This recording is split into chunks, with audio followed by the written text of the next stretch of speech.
আজকে তোমাদেরকে আমি লিকুইডিটি ডিটেলসে বুঝাবো। তোমরা হচ্ছে জাস্ট এই ভিডিওটা দেখলে তোমাদের মানে মোটামুটি অনেকটাই হচ্ছে লিকুইডিটি সম্পর্কে বেসিক যে মানে ধারণাটা এটা ক্লিয়ার হয়ে যাবে। দেখো এই জায়গার সিচুয়েশনটা তুমি যদি একটু বোঝার ট্রাই করো এই জায়গাটার।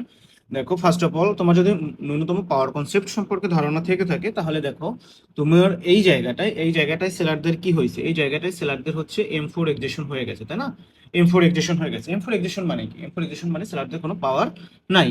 যে কোনো টাইপের এক্সিশন মানে সেলারদের পাওয়ার নেই। প্রিভিয়াসলি এখানে বায়ারদের একটা কি ছিল, প্রেসার ক্যান্ডেল। মার্কেট কি ছিল, একটা নির্দিষ্ট মানে একটা রেঞ্জের মধ্যে আটকে গেছিল, তার মানে অন কাইন্ড অফ হচ্ছে মার্কেটটা রেঞ্জিং ছিল। ওকে, ওকে ফাইন। রেঞ্জিং থেকে মার্কেট বের হয়েছে, বের হওয়ার পরে এই জায়গায় সেলারদের পাওয়ার নাই, একটা কনফার্মেশন সেলারদের পাওয়ার নাই। এখন দেখো এই যে বায়ারদের যে ক্যান্ডেলটা, বায়ারদের যে এই ক্যান্ডেলটার মধ্যে কি শো করছে? 90% যারা লেভেল দেখে ট্রেড প্লেস করে থাকে তাদের কাছে এই যে ক্যান্ডেলটা একটা উইক ক্যান্ডেল, বায়ারদের একটা উইক ক্যান্ডেল। যে ওই বায়ারদের ক্যান্ডেলের মধ্যে উপর থেকে সেলিং প্রেসার, তার মানে ওখানে হচ্ছে এখন সেলার আসতে পারে এবং এখানে একটা স্ট্রং রাউন্ড নাম্বার আছে, দ্যাটস ওয়াই এখান থেকে এটা একটা রেজিস্ট্যান্স লেভেল হিসেবে কাজ করে দেন হচ্ছে মার্কেট ডাউনে আসবে। বাট এই জায়গাটাই সবাই ট্র্যাপের শিকার হয়। তুমি আজকে থেকে জাস্ট মার্কেটে এই জিনিসটা নোটিস করার ট্রাই করবা, দেখবা তুমি অনেক ট্র্যাপের হাত থেকে বেঁচে যাবা। দেখো এই জায়গাটায় কি করছে, এই যে ক্যান্ডেলটা না, এই ক্যান্ডেলটায় সবাই তোমার হচ্ছে এটাকে হচ্ছে একটা উইক ক্যান্ডেল ভাববে, বাট পাওয়ার কনসেপ্টে এটা একটা স্ট্রং ক্যান্ডেল। ক্লিয়ার?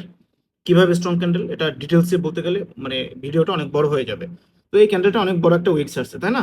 এই যে উইকটা সারছে তার মানে 90% মানুষ মনে করবে এখানে একটা সেলিং প্রেশার আছে। বাট এই জায়গাটায় দেখবা ফার্স্টে মার্কেট একটু উপরে যাবে, একটু উপরে যাবে, সেফটি মার্জিন দিবে। First of all safety margin দেওয়ার পরে দেখবা ম্যাক্সিমাম মানুষ হচ্ছে সেফটি মার্জিনে ডাউন ডিরেকশন ট্রেড প্লেস করছে, তারা তো মহা খুশি, অনেক বেশি সেফটি মার্জিন পেয়ে পেয়ে গেছে।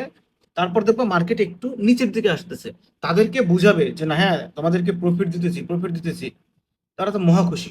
বাট তাদের এন্ডিংটা হবে স্যাড। কিরকম ভাবে স্যাড?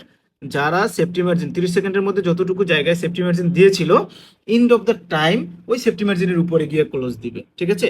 এই ক্যান্ডেলটার এখানে লিকুইডিটি পয়েন্ট হচ্ছে এই যে উপরে, এই পয়েন্ট পর্যন্ত। তো মার্কেট কিন্তু ওই পয়েন্ট পর্যন্ত কাভার করবে, দেন হচ্ছে রিভার্স করবে। মার্কেট কিন্তু উইক দিয়ে ফিল আপ করছে, উইক দিয়ে ফিল আপ করে একটা বডি তৈরি করছে, যে বডিটা সেফটি মার্জিনের উপরে গিয়ে ক্লোজ দিচ্ছে। তো ওখানে যত মানুষ যত সেফটি মার্জিনে রাউন্ড ডিরেকশনে ট্রেড প্লেস করছে সবাইকে লস করছে। তুমি জাস্ট শুধু এই ক্যান্ডেলে যদি মিডলিংও করো তাও দিন শেষে প্রফিট থাকবে। বাট আমি কাউকে মিডলিং সাজেস্ট করি না।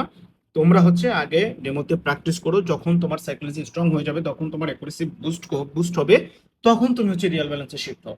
যারা এক্সপিরিয়েন্স পার্সন আছে তাদের উদ্দেশ্যে বলতেছি, এখনো বলতেছি, লিকুইডিটি জিনিসটা একটু বুঝুন এবং হচ্ছে মার্কেটে যে কোনো হাতে গোনা 2 থেকে 3টা টপিকের উপর মাস্টারি করেন। এনাফ, এনাফ, এনাফ, আর কিছু লাগবে না ভাই, সিরিয়াসলি বলতেছি।